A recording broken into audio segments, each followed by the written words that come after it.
बाबूजी, आप retired person है, इसलिए आपसे सवाल करूंगी। कहते हैं, ऐसा कहा जाता है कि रिटायर होने के बाद ही समाज याद आता है, बाकी जब नौकरी में रहते तब समाज की याद नहीं आती। इसमें कितनी सच्चाई है? ऐसा है कि उस टाइम हमारे पास इतना समय नहीं था, अब हमारे पास समय है, इसलिए हम इसके बारे में बातचीत कर सकते हैं।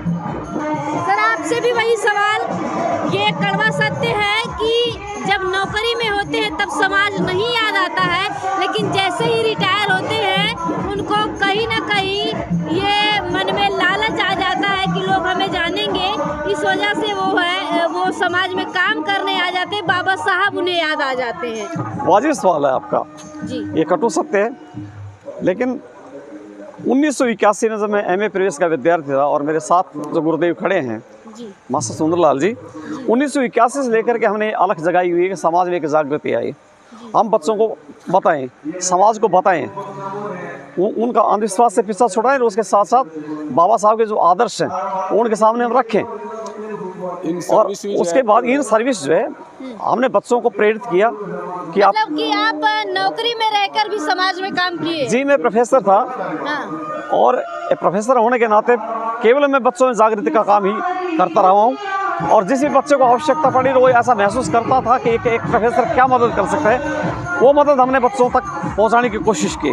बहुत बच्चों को प्रेरित किया, बहुत सारे बच्चे अच्छे अधिकारी निकले हैं, न्यायाधीश भी बने हैं, IAS IPS भी बने हैं, और अच्छी जगह बच्चे। और एक और ये था कि हमने बच्चों को डिबेटर बनाया कि बच्चे अच्छा सोचें और अच्छा कहें, तो कितने सैकड़ों हमने डिबेटर पैदा किए। तो अब बात ये नहीं है कि सर्विस से पहले भी 1981 में सर्विस में तो बहुत बाद में 1986 में आया हूँ, सर्विस से 6 साल पहले से ही हम ये काम करते आ रहे हैं और आज तक हमारा काम ये जारी है, और इसके लिए हमें किसी प्रकार के लोभ लालच की वो नहीं है।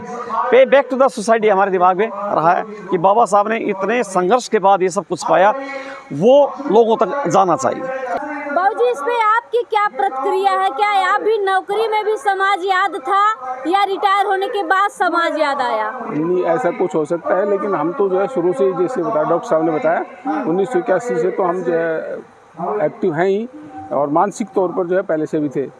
अब रिटायरमेंट के बाद में क्योंकि ज़्यादा समय मिल जाता है, तो अब लिखने पढ़ने का, लोगों से बातचीत करने का, संपर्क करने का ज़्यादा समय, इसलिए ज़्यादा समय देते थे। उस समय समय कम था, क्योंकि 8 घंटे तो सरकारी काम में देने ही पड़ते, लेकिन ऐसा नहीं कि वैचारिक तौर पर जो है उस समय भी जो है हम एक्टिव रहे हैं और आगे भी रहेंगे। जितना हमारा इच्छा का काम है वही कर पाते हैं और वही करेंगे, सारा तो कुछ नहीं, लेकिन जब तक जितना भी जीवन शेष है इसमें ये करते रहेंगे, लोगों को समझाते रहेंगे, समझेंगे भी, कुछ नहीं भी समझेंगे, लेकिन हमारा जो कारवां चलता है।